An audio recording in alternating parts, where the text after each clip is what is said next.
आपका अपना ललित भारद्वाज। आप देख रहे हैं हरियाणा पोल खोल न्यूज। इस समय की सबसे बड़ी खबर निकल के आ रही है। आपको बता दें कि हांसी जिले के एसपी विनोद कुमार अब पत्रकार सम्मेलन को संबोधित करने वाले हैं। आपको बता दें कि रात्रि को जिस प्रकार प्रशासन वहां पहुंचा था अवैध टी को हटाने के लिए, क्योंकि बिना अनुमति की गौ चैनत के अंदर टी लगाई गई थी और जिसको प्रशासन उखाड़ने के लिए पहुंचा था रात को, जहाँ डीसी महोदय साहब थे, एसपी साहब थे, अन्य प्रशासनिक अधिकारी थे और कहीं न कहीं पुलिस के जवान थे। लेकिन उसी दौरान आपको बता दें कि पुलिस पर कहीं न कहीं पथराव होता है और प्रशासन ने भी उनसे अपील की गई थी कई बार, लेकिन वे नहीं माने। आंसू गैस के गोले भी दागे गए और भीड़ को नियंत्रित किया गया। उसके बाद कहीं न कहीं टी को वहाँ से उखाड़ा गया और ले जाया गया, साथ ले जाया गया। और आपको बता दें कि पुलिस प्रशासन ने इस मामले में भी, जो हमारे पास खबर आई है कि बाटला चौकी में एक एफआईआर दर्ज हुई है। हांसी जिले के एसपी विनोद कुमार का क्या कहना है, उनसे बातचीत करेंगे। देखिए, आप सभी को पता है कि ये धरना 9/6/26 से शुरू किया था गांव वालों ने, चानोद वालों ने, पानी की डिमांड्स को लेके। आपके माध्यम से मैं गांव चानोद के लोगों को बताना चाहता हूं कि सरकार ने आपकी तमाम डिमांड्स मान ली थी। आपके लिए, गांव के लिए डेडिकेटेड लाइन सरकार ने बिछानी शुरू कर दी थी।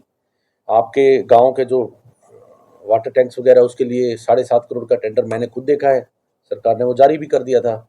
और लेकिन कुछ गांव वाले जो इस माहौल को पूरे को ख़राब कर रहे हैं शुरू से, जैसे अनूप है, ये सत्यवान है और एक सरपंच है हिमांशु, इस तरह के 5-7 लोग हैं ये। इन्होंने गांव वालों को ऐसे ब्रेन वॉश कर रखा है कि उन तक सच्चाई जाने ही नहीं दे रहे हैं लोग, जिसकी वजह से आपको भी पता है कि इन लोगों ने एक तमाशा सा करके 2 दिन पहले एक टीवी अपने लेवल पे लगाई थी और प्रशासन ने परमिशन दे दी, ये कर दिया, वो कर दिया, जबकि ऐसी कोई परमिशन नहीं थी। और आपको भी पता है जो ये प्रोजेक्ट चल रहा है अमृत, उसके तहत पेयजल योजना शहरी जो है, उसमें कोई कनेक्शन नहीं दे सकते, उनके लिए डेडिकेटेड लाइन है। लेकिन ये जिद पे अड़े हुए थे गांव वाले कि हम तो इसी में टी लगाएंगे, इसी से पानी चाहिए। जबकि आपको पता है कि जिस डायमीटर का जो पाइप वहां से आ रहा है और उसमें जो छोटी सी टी लगाओ तो प्रेशर झेल भी नहीं सकती। तो मतलब एक ये प्योर जिद थी कि हमने इसमें टी लगानी है। तो कल रात प्रशासन ने थोड़ी सी हल्का बल प्रयोग किया और उसमें कुछ आंसू गैस के गोले भी हमें दागने पड़े, तो हमने वो टी जो है वो वहां से रिमूव करके और इस प्रोजेक्ट को हम पूरा कराएंगे। सर, लगभग 5 से 6 घंटे का समय लगा था टी लगाने में, तो क्या प्रशासन की कोई जिम्मेदारी नहीं बनती कि लोगों को अवैध करके और उसको रोका जाना चाहिए? देखिए, मैंने जैसे कहा कि शरारती तत्व हैं उस गांव में। हम उससे पहले भी जो बुजुर्ग अनशन पर बैठे थे उनको मदद देने के लिए हम लोग गए थे, इन लोगों ने नहीं जाने दिया हमको उन तक। तो ये कन्फ्रंटेशन के लिए बहाना ढूंढ रहे थे, वो देना नहीं चाहते थे। अगर हम उस टाइम वहाँ जाते तो उस टाइम भी कन्फ्रंटेशन होना था, तो इसीलिए उसको अवॉइड करने के लिए हम वहाँ पर उस टाइम नहीं गए, तो बाद में इसको किया गया। और इस खिलाफ भी हमने मुकदमा दर्ज किया जिन्होंने भी ये टी लगाई है, आपको भी पता है। और जो कल रात इन्होंने जो हरकत की है, पुलिस के 2 लोग घायल हुए हैं, आपको पता होगा। एक को तो गंभीर चोट है सर में, जिसके तहत जो मुकदमा नंबर 210 दर्ज किया है under section 109 BNS, 115 BNS, 121 section 1, 127 section 2 BNS, 132 BNS, 190, 192, 23 BNS और 221 BNS, 351 3 BNS, 49 BNS, 61 BNS। इन सेक्शंस के तहत 5 ये जो 6 नामजद हैं, जैसे ये सत्यवान है, पूर्व सरपंच, और अनूप है, अनूप कुमार है, हिमांशु है, श्रीमती सरस्वती है, श्रीमती विशाखा है, सुधीर है, इन लोगों के खिलाफ तो नामजद और अन्य हैं। इन लोगों ने जानबूझ के माहौल खराब किया है और इसके तहत सख्त कार्रवाई की जाएगी इनके खिलाफ। टी लगाने वाले कौन थे सर?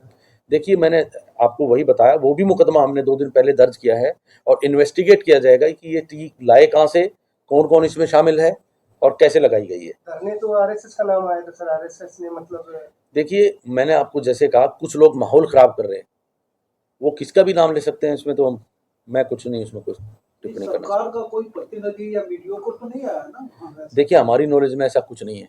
सरकार का कोई प्रतिनिधि आता तो हमारे नोटिस में जरूर होता। टी लगाने में जो मामला दर्ज किया गया, वो अन्य जो लोग हैं, कितने लोग थे? और कल भी जो अन्य लोग, देखिए आपको भी पता है कि जो बुजुर्ग अनशन पर बैठे थे और उन तक हमारी मदद नहीं पहुंचने दी, तो नेक्स्ट डे मैंने प्रेस कॉन्फ्रेंस आपके माध्यम से की थी और बताया था कि अगर इनको कुछ हो गया तो आपके खिलाफ 302 जो पुरानी आई थी उसके तहत दर्ज किया जाएगा। उसके बाद से ये लोग थोड़ा सा बैकफुट पे थे कि भाई इसको कैसे अनशन को ख़त्म किया जाए, धरना चाहे चलता रहे। तो उसके तहत इन्होंने ही ये कोई कॉन्स्पिरेसी रची होगी उसको अनशन को ख़त्म कराने के लिए। तो वो इन्वेस्टिगेशन का हिस्सा है, हम करेंगे उसमें आगे। सर उधर से भी कोई कैजुअलिटी हुई क्या, मतलब कोई ऐसा इंजर्ड हुआ क्या? नहीं, वहाँ से ऐसी कोई इन्फॉर्मेशन हमारे पास नहीं है अभी। महिलाओं को बता रहे हैं कि चोटें आई हैं सर, वीडियो में वायरल हो रहा है। देखो, चोट किसी को अगर आई होगी मेरी नोटिस में, पहली बात तो है नहीं। दूसरी बात, वो भगदड़ में रात को जो भागे हैं उसमें अगर कोई गिर गई तो आई कांट से। तो जो लोग थे तो आंसू गैस पे तो भागेंगे ही। आधी रात को मतलब ये अटेम्प्ट करने का क्या मकसद था पुलिस का, प्रशासन का? देखिए, आधी रात को ये एक ऑपरेशनल वो है, इसमें मैं आपसे क्या डिटेल शेयर करूं। गांव में दिन में अगर जाएंगे तो सारे गांव वाले उठ के आ जाएंगे, ये तो आप खुद दिमाग लगाइए। मुख्यमंत्री के जिंदाबाद के नारे भी लगे, मौजूदा मुख्यमंत्री के नारे लगे, उस व्यक्ति के खिलाफ भी कोई कार्रवाई की जाएगी? जी बिल्कुल, उस मुकदमे में उनके भी सबके नाम है, तो जो है उसमें वीडियो में जो है सबके खिलाफ कार्रवाई होगी। अच्छा, वो डिटेक्ट हो चुके हैं वीडियो है हमारे पास, वीडियो? हाँ, उसको आइडेंटिफाई करेंगे, कार्रवाई करेंगे उसमें। क्योंकि वहाँ के लोगों ने उस व्यक्ति पे विश्वास कर लिया कि यार ठीक है सरकार ने भेजा हुआ है। देखिए, प्रशासन इतने दिनों से, आपके माध्यम से मैं बता रहा हूँ, कितनी मीटिंग्स हो चुकी हैं, कितनी मैंने खुद की हैं, डीसी साहब ने की हैं, हमारे दो कैबिनेट मंत्री आए हैं, ढांडा साहब आए हैं, गंगवा साहब आए हैं, सब ने बात कर ली, आईजी साहब आए हमारे, लेकिन हमारी बात पे कोई यकीन नहीं कर रहा, किसी ने भी यकीन नहीं किया। हम बता रहे हैं बार बार कि आपका पानी की समस्या जो है सरकार गंभीर है और समस्या का हल कर रही है और कर दिया है। गांव में कोई पानी की कमी नहीं है, लेकिन कुछ चंद शरारती तत्वों पे गांव वाले यकीन करते हैं, तो इसका मैं क्या कहूँगा। सर, अगर गांव के लोग ये मांगे मान ले कि वो लोग अगर बैकफुट पे आ जाए तो क्या पुलिस भी बैकफुट पर आ जाएगी? क्योंकि उनकी मेन मांग ये भी है कि पुलिस के द्वारा जो केस दर्ज किए गए हैं गांव वालों के ऊपर, वो भी रखने चाहिए। देखिए, ये डिसाइड सरकार को करना है, ये डिसाइड मैंने नहीं करना केस के ऊपर। मेरा काम है कार्रवाई करना। मेरे पास अभी एफआईआर दर्ज है, उस पर मैं कार्रवाई करूंगा। जी। तो टी लगाने का सर ये पूरा प्रचंड ये जो कमेटी है इसने रचा है या कोई अन्य और कोई लोग? नहीं, ये कमेटी ही है जो ये सारा माहौल खराब करी है, जो सारे गाँव वालों को बरगला रही है, और ये सब ये कमेटी वाले ही कर रहे हैं सब। यही इंस्टिगेट करते हैं, यही प्रोवोक करते हैं, यही कॉन्स्पिरेटर है। Yes yes yes. सर, कल रात को जो पुलिस ने हमला किया उसमें 6 नामजद है और अन्य कितने लोग हैं? अन्य तो देखिए, आपको पता ही है कि वीडियो है हमारे पास, रात की भी हमने वीडियोग्राफी कराई है, जो उसमें आइडेंटिफाई होंगे सबके खिलाफ कार्रवाई करेंगे।